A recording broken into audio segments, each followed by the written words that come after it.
Bonjour à toutes et à tous et bienvenue dans l'agriculture en question, votre émission de débat donc pour mieux comprendre et surtout pour interroger le monde agricole. On est toujours en direct donc depuis le studio du Siècle Vert ici au pavillon 4 du Salon de l'Agriculture et comme tous les jours, un thème, 4 questions, 4 invités. Aujourd'hui, on s'intéresse à l'agriculture biologique ou à l'élevage biologique évidemment. On se demandera ensemble si les produits bio sont vraiment bio. On discutera aussi de leur prix, sont-ils aussi bons qu'on le prétend? Et enfin, on verra l'impact de la filière bio sur l'agriculture dite conventionnelle. Pour évoquer le sujet, je suis avec à ma droite Catherine Delhomel. Vous êtes gérante du Moulin de la Fatigue. C'est une fabrique donc de blé noir du côté de Rennes en Bretagne. En face de vous, il y a Marie Carboni. Vous êtes productrice de miel, donc apicultrice, à la fois bio et AOP, et vous venez de Corse. Enfin, à côté de vous plutôt se trouve Sandra Paloffi. Vous nous venez de l'Ariège. Paloffi. Peloffi, excusez-moi, pardon, Peloffi. Et vous nous venez donc de l'Ariège et vous êtes éleveuse de cochons et vous faites également de la charcuterie biologique. Et enfin, en face de vous, Eric Martineau. Vous êtes pomiculteur, on peut aussi dire arboriculteur, mais c'est quand même plus joli, pomiculteur. Et vous ne faites pas dans le bio, vous faites plutôt dans l'éco-responsable. On expliquera ce que c'est. Vous êtes venu aussi en tant que représentant de votre association Pommes et Pois. Merci en tout cas à vous quatre de participer à l'agriculture en question sur la filière biologique. On est en direct sur Facebook, YouTube et le site internet de Ouest France. Et l'agriculture en question, on peut le dire, ça commence maintenant.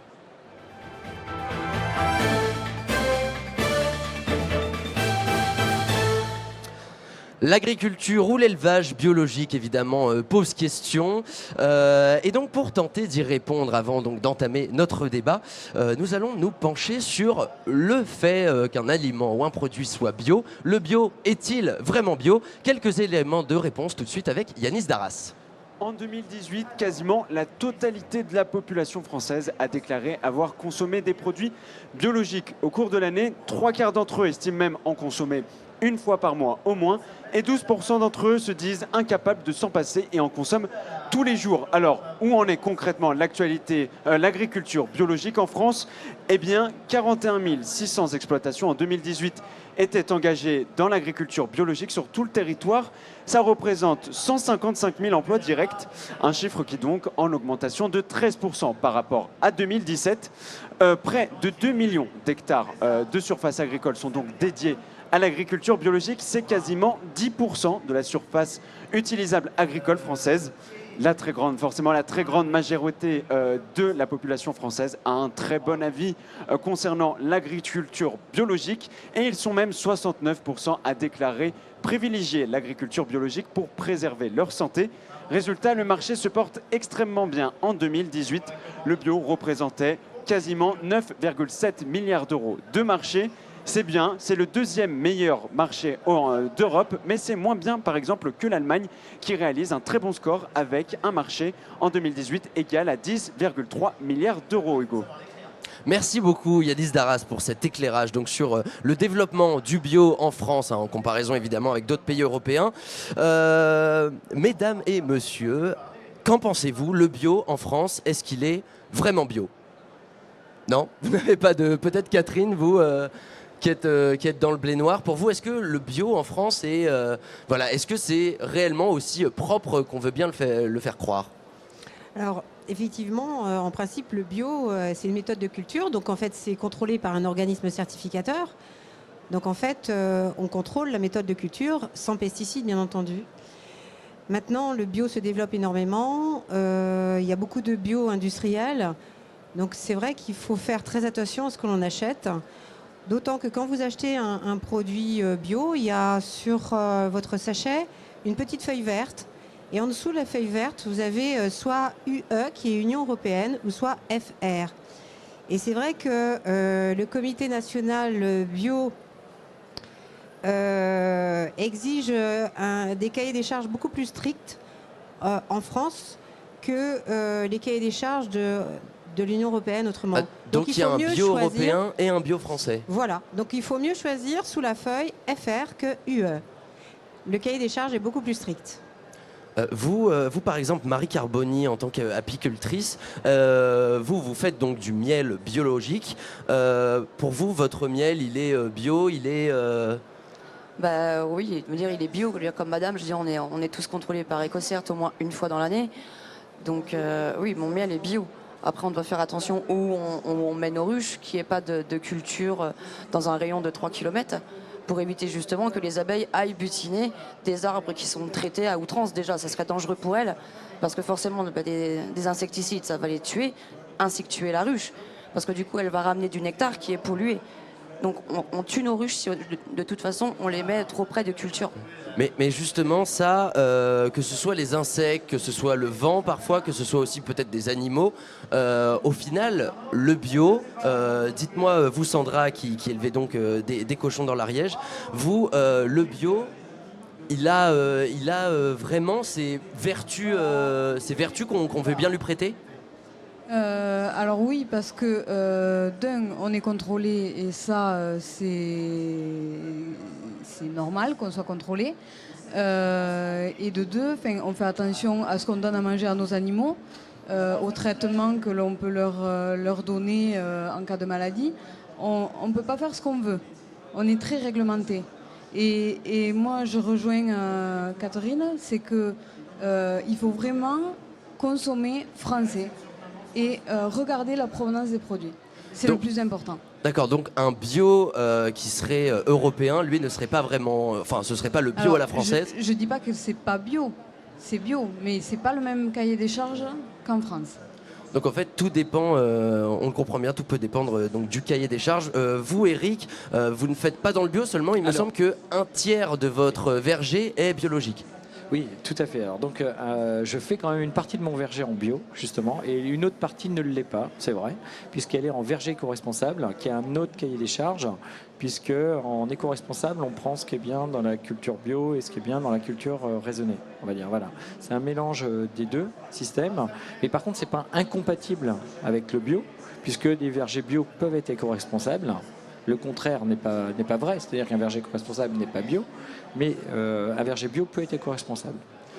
Et donc si on a un espace qu'on cultive qui est bio et que à côté l'espace cultivé n'est pas éco-responsable et qu'au contraire il y a de l'épandage, des pesticides, au final le bio qui est cultivé, est-ce qu'il est réellement bio? Oui, parce qu'il y a quand même des distances de sécurité par rapport aux voisins. Et alors c'est vrai qu'il est plus facile d'avoir des vergers bio dans un entourage où déjà les voisins sont bio. Mais moi aussi, enfin, par exemple, si je prends mon exemple sur ma ferme, j'ai aussi des prairies, puisque j'ai beaucoup plus de prairies et donc mes prairies sont bio. Et donc ça permet de sécuriser en fait contre les vergers avec des distances d'éloignement par rapport aux voisins. Mais sinon, on a toujours des distances, genre de 15 mètres, entre un verger qui ne serait pas bio et un verger éco-responsable, par exemple. Enfin, éco-responsable et bio, pardon. D'accord. Pour vous, Catherine, cette fois-ci, souvent on dit que le bio, voilà, c'est en fait un produit ou un aliment qui en fait ne serait pas impacté par des pesticides ou par d'autres intrants. Est-ce que c'est vrai ça? Il n'y a aucun pesticide dans le bio, Catherine? Ben, sur les produits bio qui sont transformés ou en culture, normalement non. Normalement. Non, normalement, non. C'est contrôlé. On est audité, contrôlé par un organisme certificateur. Donc, on suit un cahier des charges. Après, il y a des analyses qui sont faites. Il y a des recherches de pesticides. Donc, et ça, c'est fait régulièrement. C'est une obligation auprès du cahier des charges de faire des analyses. Donc voilà, et après il y a la répression des fraudes aussi qui peut passer, hein, voilà, donc on est contrôlé, tout le temps contrôlé. Et vous êtes, enfin ça, le contrôle, vous vous êtes exprimé là-dessus, Marie Carboni, mais est-ce que pour le coup, par exemple dans le miel, quand on fait du miel, si les abeilles, effectivement, vous le disiez, vont aller butiner des espaces où il y aurait des pesticides, au final, est-ce qu'on ne pourrait pas retrouver, par exemple, dans votre miel, Marie, une faible part d'éléments chimiques? On n'a jamais eu ce problème-là lors de nos contrôles, mais il est vrai que si un jour notre miel bio était contrôlé, il est possible de retrouver des traces. Et il y a une tolérance faite, parce que malheureusement, les abeilles, c'est pas des arbres. Si vraiment elles ont faim, elles peuvent faire 10 km, quoi. Ouais. Donc à 10 km, il est difficile pour EcoCert, parce que nous, c'est EcoCert qui nous certifie. Ils vont regarder à 3 km, parce que normalement, c'est à 3 km. Mais il va être difficile, dans le maquis, de faire un périmètre de 10 km, quoi. Ouais, c'est difficile d'avoir la main mise sur ces abeilles, évidemment. Voilà. Donc, évidemment. Pour vous, Sandra, vous nous parliez tout à l'heure parfois de cochons qui peuvent être malades, vous qui faites de l'élevage. Quand on les soigne, justement, est-ce qu'on peut dire qu'après le cochon, s'il a eu des antibiotiques, est-ce qu'on peut dire qu'il est réellement bio, ce cochon? Alors oui, parce que quand on injecte un antibiotique à un animal, on a un temps d'attente avant de faire abattre l'animal pour la consommation. Et en bio, on double ce temps d'attente. Donc le produit... Et c'est suffisant? Ah oui, c'est suffisant. Merci à vous quatre pour ces réponses. Oui, Eric, une dernière rapidement. J'aurais voulu dire quelque chose, c'est que justement, nous en pommes, par contre, on ne peut pas dire que les fruits bio ne sont pas traités. C'est pas vrai, je veux dire, les fruits bio... Donc les fruits bio sont traités? Mais oui, alors pas avec les mêmes produits qu'en éco-responsable, c'est vrai, mais je ne peux pas laisser dire qu'il n'y a pas de traitement, ça serait tromper le consommateur de dire qu'il n'y a pas de traitement sur les pommes bio. Alors les produits sont différents, d'accord, on n'utilise que des produits d'origine naturelle, mais il y a quand même des traitements. Voilà. Merci pour vos interventions à vous quatre, merci beaucoup.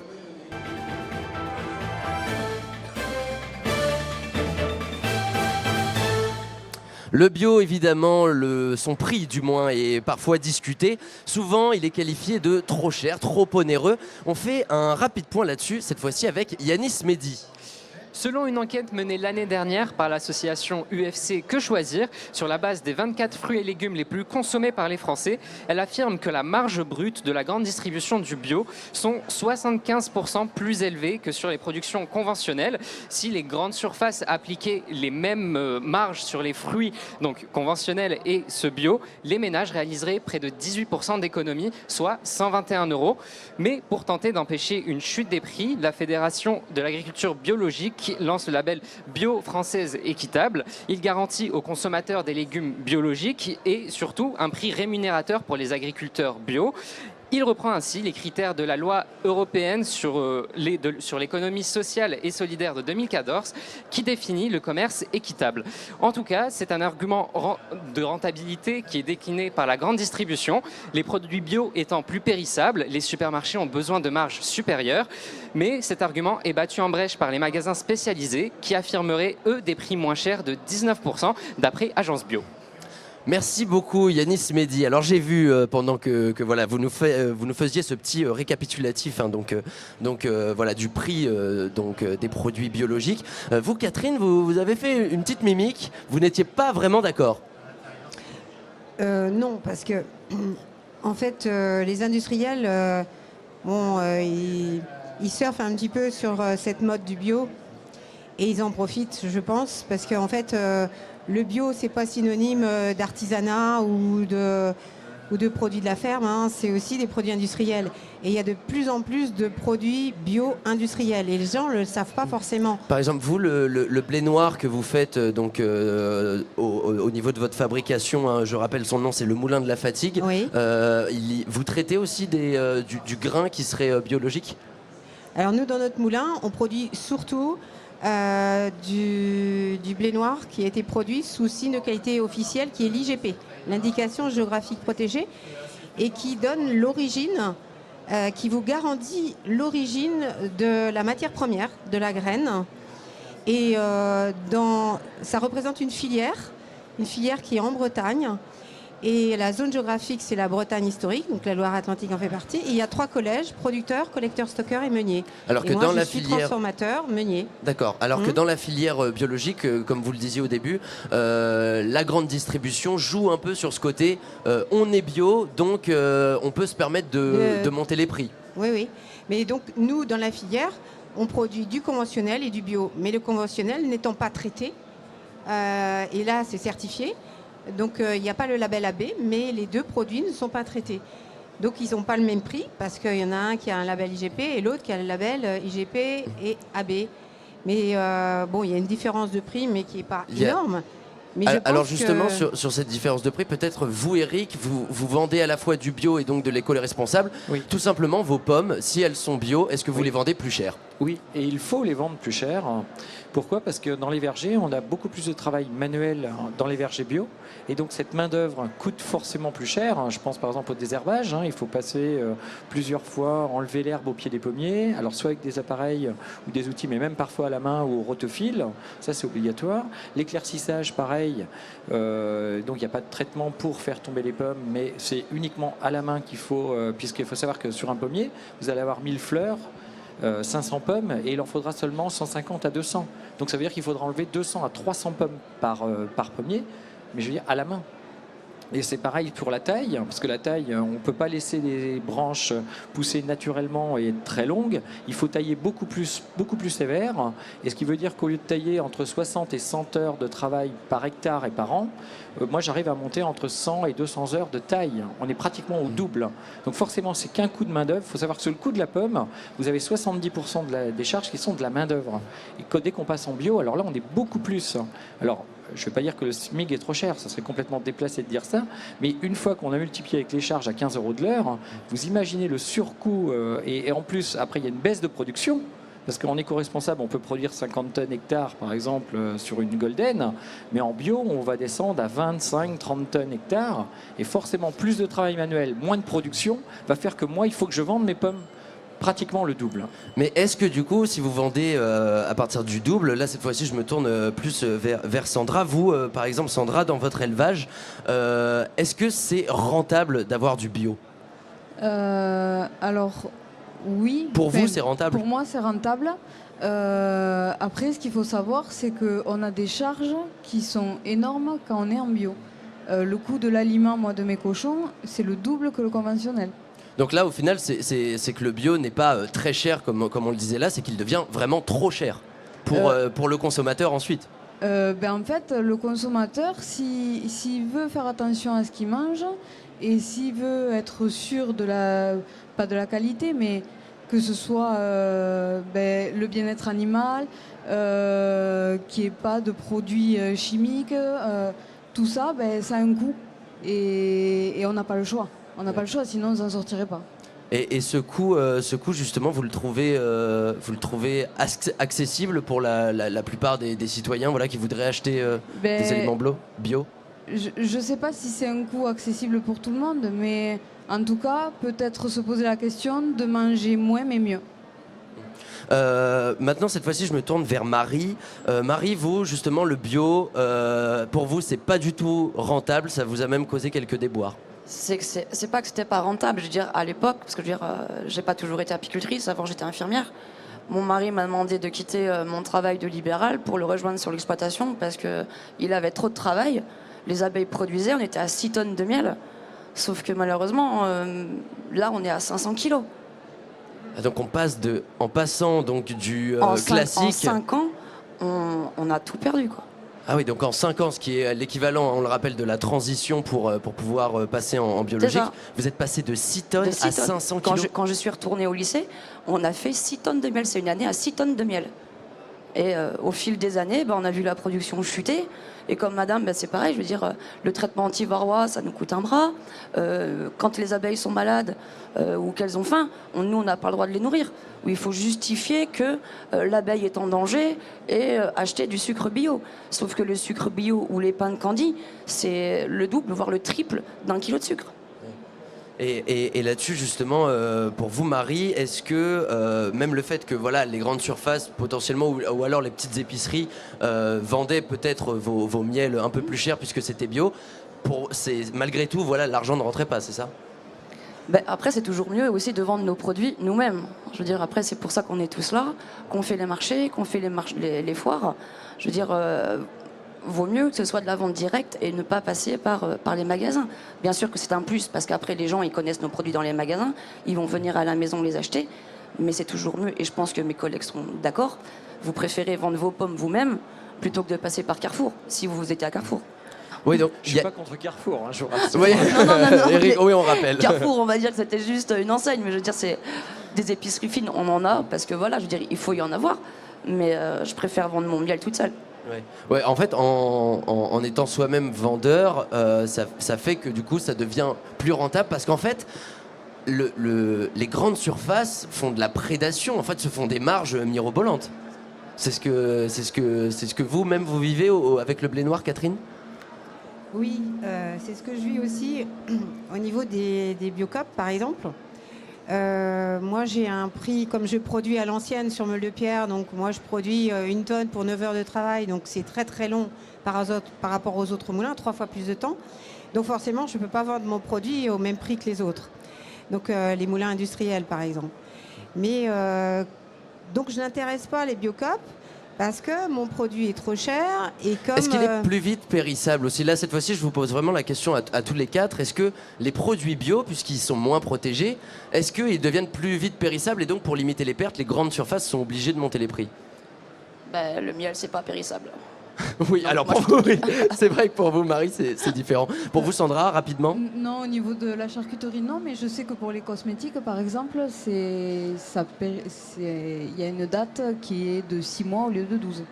D'accord, ah oui, donc on perd, donc c'est diminué quand Et même oui, de moitié. de moitié. Hein, donc c'est vrai que ça, ils peuvent s'en servir potentiellement pour justifier une augmentation de prix. Merci pour vos réponses à tous les quatre. Et on continue tout de suite avec le troisième thème de notre débat.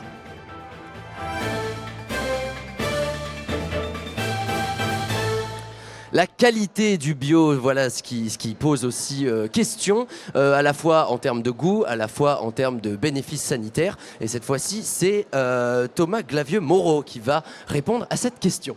Et oui, tout d'abord, le bio est-il meilleur en goût? La première réponse est pas forcément, puisque selon Christian Rémissy, ancien chercheur à l'Institut national de la recherche alimentaire, l'atteste, le label bio n'exige pas de nutriments plus riches, ni d'ailleurs de saveurs d'antan. Premier constat donc, d'autant plus que le plus grand nombre il faut en produire un plus grand nombre, ce qui montre parfois recours à des sacrifices tels que l'agriculture qui est plus intensive, notamment sur le plan du goût. Le goût d'ailleurs, Hugo, qui n'est donc ni une promesse, ni une réalité. Et pourtant, selon le baromètre 2019 de l'agence Bio, 64% des consommateurs d'aliments bio mentionnent un meilleur goût en bouche. Une explication donc peut-être à cela, c'est que ces fruits ou légumes contiennent 30% de moins d'eau, ce qui permet donc d'avoir plus de vitamines, plus de minéraux et donc peut-être un goût un petit peu meilleur. Et une autre explication peut permettre cela, c'est qu'il y a un certain effet placebo, puisque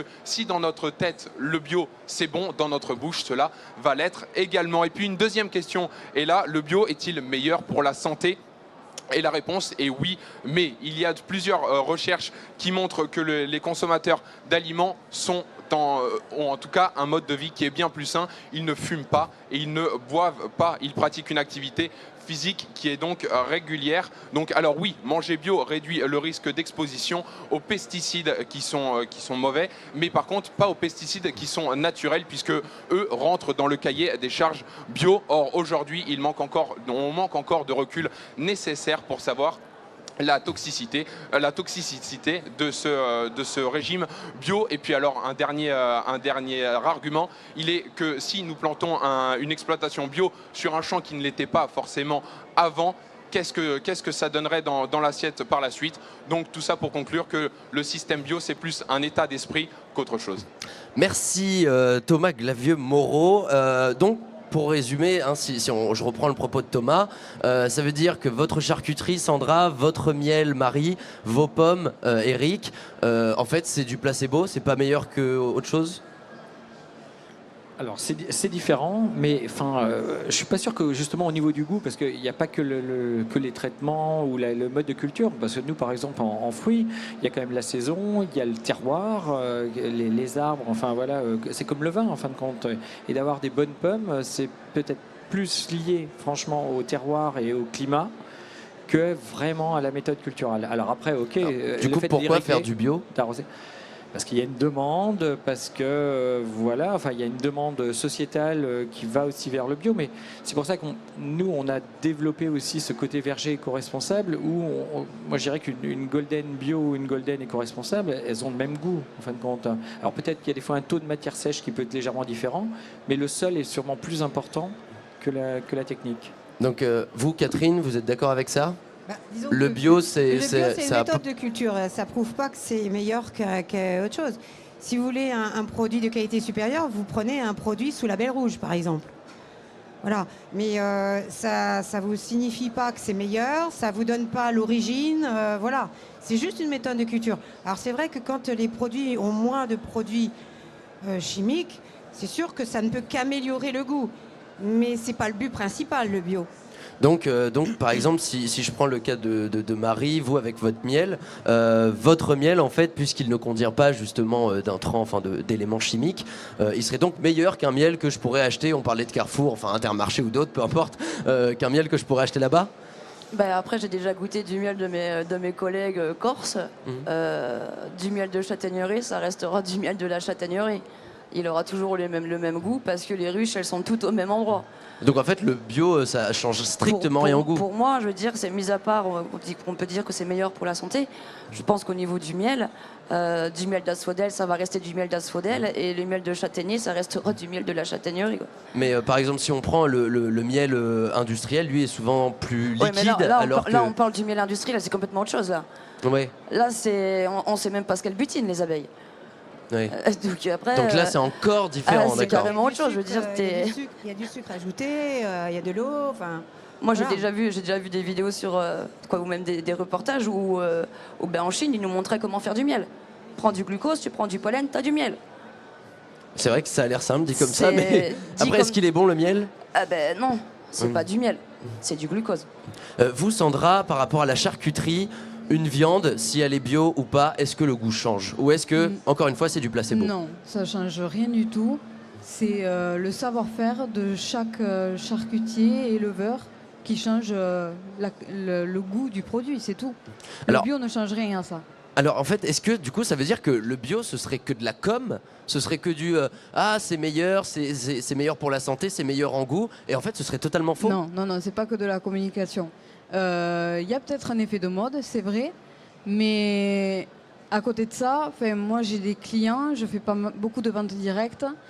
Ceux qui cherchent en venant chez moi et le fait que je sois bio, c'est en priorité le bien-être animal. Et ça, ils ont la preuve puisqu'ils viennent à la ferme, mais je suis contrôlée aussi. Donc sur ça, on ne peut pas tricher, quoi. Et ça, c'est très important. Donc oui, heureusement que je suis en bio pour avoir une clientèle qui se soucie du bien-être animal. C'est ça, en fait, le bio est peut-être meilleur parce qu'au final, il est plus rassurant pour le consommateur. Marie, vous pensez? Je pense aussi que... Oui. Je pense aussi qu'on respecte plus peut-être nos filles, quoi. Moi je les appelle mes filles. Par exemple, nous en bio, on n'a pas le droit de couper les ailes des rennes. D'accord, oui, donc des abeilles reines. Voilà. Et je veux dire, quand on est contrôlé par EcoCert, même les ruches sont ouvertes pour chercher la reine, pour vérifier que la reine ait bien ses ailes. Et dans tout ce qui est, cette fois-ci je me tourne vers vous Eric, par rapport à l'agriculture éco-responsable, du coup quel serait, parce que là on parle du bio, donc effectivement il y a plus de respect de l'animal, vous le disiez Sandra comme Marie, mais en revanche dans l'agriculture éco-responsable, pareil au niveau des plantes, au niveau par exemple vos pommes, il y a ça aussi même si c'est pas bio.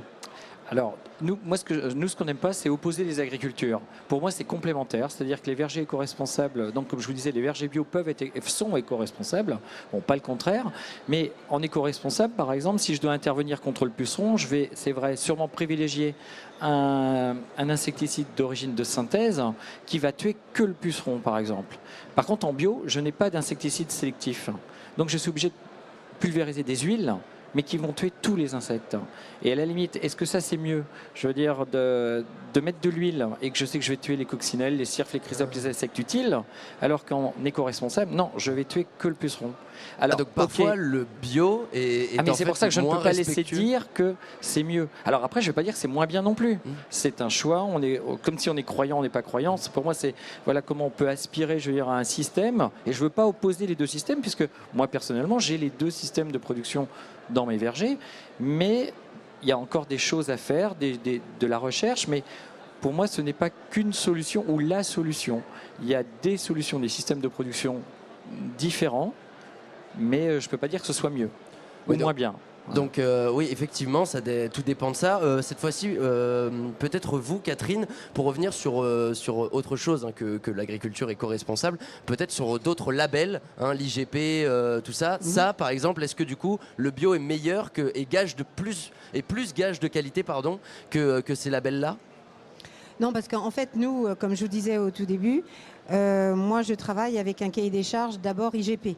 Et ce cahier des charges est très strict et il garantit aussi aucun intrant. Donc, il n'y a pas besoin d'être bio pour faire voilà, quelque chose, une culture propre. Donc ça, c'est notre cahier des charges IGP. Mais ceci dit, donc, quelle est la différence entre l'IGP et l'IGP bio? Ben, je vais vous dire, il n'y en a pas vraiment. C'est l'agriculteur qui est habilité en bio et il est habilité en IGP. Donc voilà, c'est juste le fait d'avoir un label supplémentaire bio qui fait que la différence, mais il n'y a pas vraiment de différence. Sachant que nous, notre cahier des charges, il n'y a pas d'intrant dans notre IGP. Mais le bio, voilà, c'est une méthode de culture, c'est ce que je vous disais tout à l'heure. Donc l'appellation bio et on l'a dit avec vous, gage de qualité, mais d'autres appellations hein, peuvent également être gage de qualité. Voilà. Merci pour vos interventions à tous les quatre.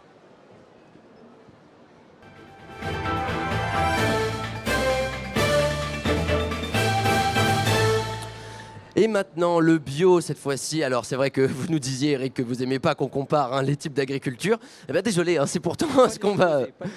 Pas les opposer, évidemment. Alors là, cette fois-ci, le bio, la question posée, c'est le bio serait-il le fossoyeur de l'agriculture conventionnelle? Serait-il en fait plus exposé que d'autres appellations? Vous pouviez en parler également, Catherine. Et on apporte quand même quelques éléments de réponse avec Mathilde Couvillère-Flornoy. La France est le deuxième pays consommateur de bio en Europe, juste derrière l'Allemagne, et elle compte plus de 40 000 exploitations agricoles biologiques. 2018 a marqué un tournant historique dans l'agriculture biologique. Le nombre d'exploitants agricoles qui ont décidé de passer au bio a atteint un record historique. Ils étaient 6 200 selon Le Monde. On peut donner quelques chiffres de l'agence bio. 13%, c'est le nombre d'agriculteurs qui ont décidé de passer au bio entre 2017 et 2018. 2 millions, c'est le chiffre qui correspond au nombre d'hectares en surface bio en France. Là aussi, c'est un record. Et 9,5, c'est le pourcentage de fermes françaises qui sont certifiées bio.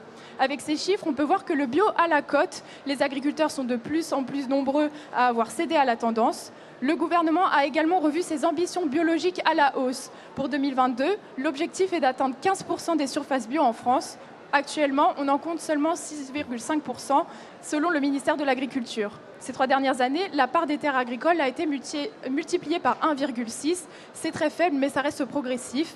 La plupart des agriculteurs qui se reconvertissent dans le bio produisent des fruits et légumes et ont soit des surfaces fourragères, soit des grandes cultures.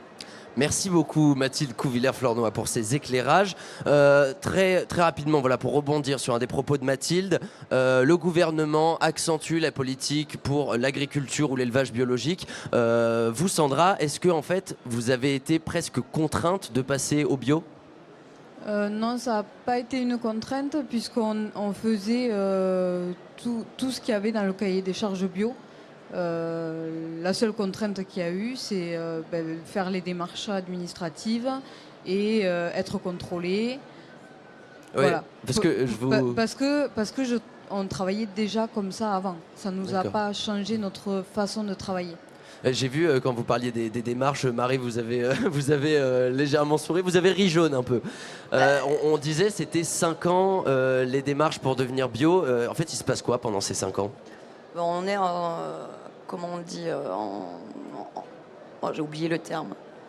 Vous êtes en fait en conversion. attente, Voilà, c'est voilà, en en suspens. période de conversion en fait. Conversion. Donc là, nous pendant nos 5 ans, moi j'ai pas eu ce problème-là parce que mon mari était déjà en apiculture biologique. Mais par exemple, lui, quand il s'est installé, toutes les cires qu'il mettait dans les ruches, il devait avoir les factures que c'était bien de la cire bio. Que là après c'est quand même lourd.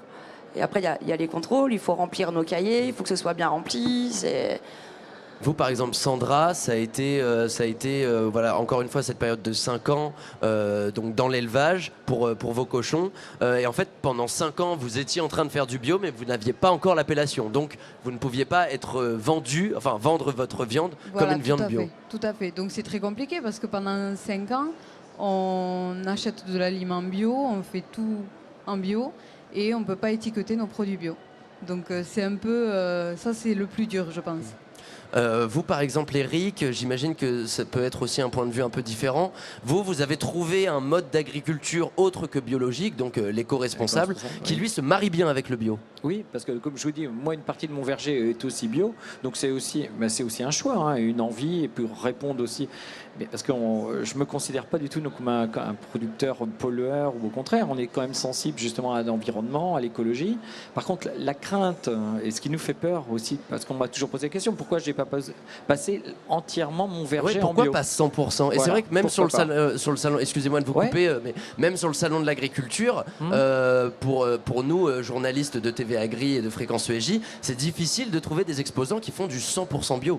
Alors, mais ça, c'est aussi parce qu'il y a une crainte, parce que là, on s'aperçoit qu'il y a beaucoup de gens qui passent en bio. Et c'est exponentiel. Enfin, là, on sait qu'on a plus de 3500 hectares de vergers là, qui vont arriver, qui sont en conversion bio. Mais la consommation, est-ce qu'elle va suivre, je veux dire, toute cette production qui va arriver là, l'année prochaine, dans 2 ans, parce qu'on a 3 ans de conversion, nous, dans les fruits. Et ça, on n'est pas sûr. Et ça fait peur parce que, comme on disait, madame, pardon, j'ai oublié le prénom, mais voilà, pendant les 3 ans, là, on produit bio, ok, mais on ne valorise pas nos produits aux produits du bio. Mais par contre, donc c'est très difficile. Si demain je vais voir mon banquier en lui disant je passe 100% bio, je suis sûr qu'il risque de me couper les lignes parce que comment on fait pour vivre pendant cette période de 3 ans? Alors vous là vous parlez de 3 ans parce que donc dans la production dans la production de verger, oui, c'est 3 ans la transition pour alors que dans l'élevage pour vous Sandra c'était 5 ans. Oui, 5 ans. Ouais. Voilà.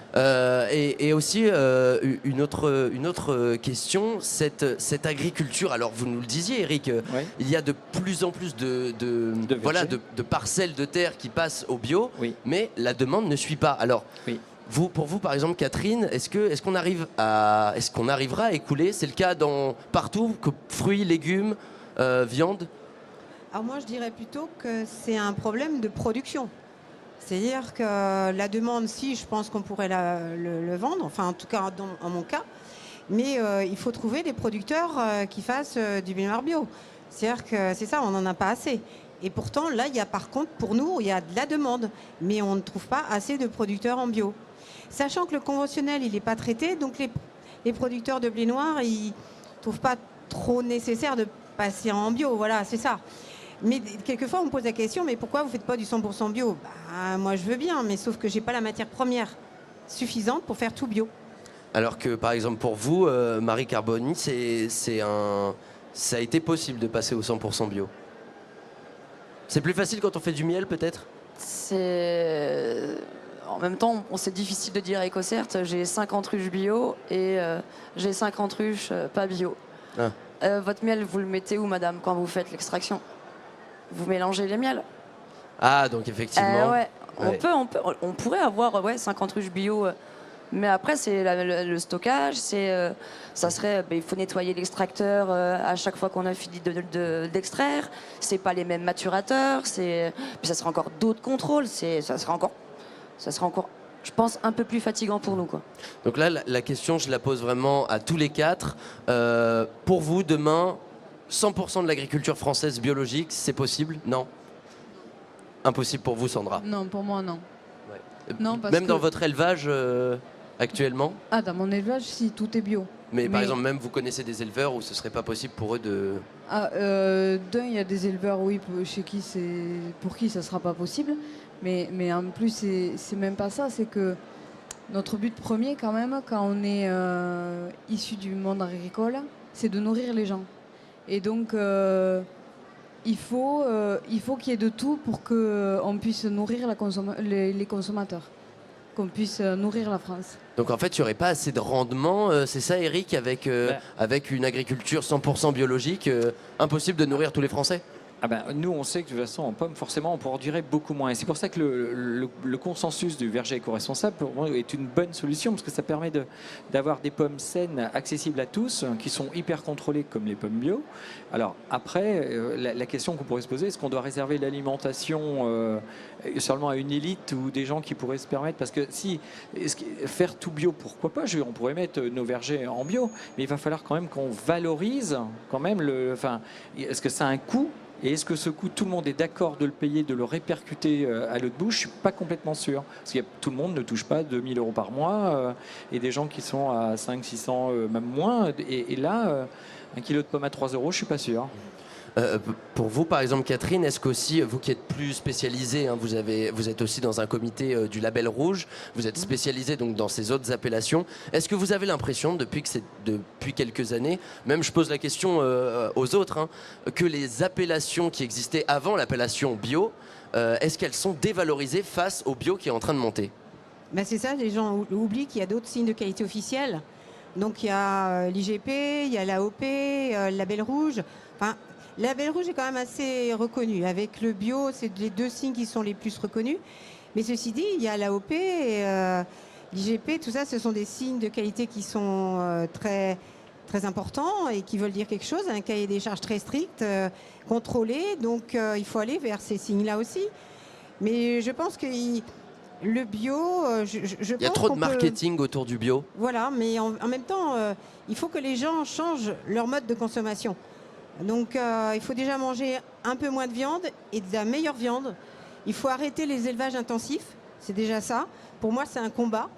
Et je pense qu'il y a plein de choses à revoir sur le mode de consommation des gens. Voilà.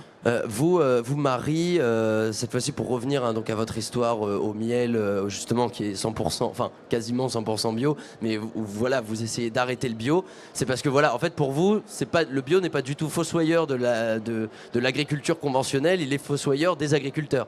Pour nous, il a été, ça a été, d'ailleurs on quitte le bio, moi après on va être comme monsieur, je veux dire on sera en éco-responsable, je veux dire notre problème nous en apiculture c'est que les ruches elles ont un parasite, les abeilles ont un parasite et que le traitement de ce parasite n'est pas assez puissant pour tuer toute la charge de varroa avec le Timbol, contrairement au traitement conventionnel. De plus encore, on a un autre souci, c'est que nous l'hiver il fait pas froid. Donc, ce qui fait que vous êtes en l'abeille, Corse. voilà, donc la reine va continuer à pondre et le varroa, lui, va se développer dans le couvain de la ruche. Donc tant qu'il y a du couvain, lui va pouvoir se multiplier. Ce qui fait qu'au printemps, on se retrouve avec des ruches horribles. Ouais, donc, elles ne vont pas produire, on ne va même pas réussir à faire d'essaim parce qu'on ne va pas non plus la mettre par terre en lui prenant un cadre de couvain. Ouais, donc pour vous, c'est le cercle vicieux. On n'arrive pas à traiter, l'hiver il n'y en a pas, et au printemps on ne produit plus. Donc pour vous, le bio, c'est plus jamais... Pour nous, non, on ne sait jamais... Non, quitter le bio, pour nous, ça a été un crève-cœur de prendre cette décision-là avec mon mari. Mais c'est pas dit que plus tard, on ne revienne pas au bio. Le jour où le traitement bio du varroa sera efficace. D'accord. Donc nous, le point qui va changer dans notre façon de travailler, c'est le traitement anti-varroa. Après, le cahier des charges bio, on continuera à le garder. D'accord, merci beaucoup pour vos interventions à tous les 4. C'était donc voilà la dernière question de notre débat qui s'achève très bientôt.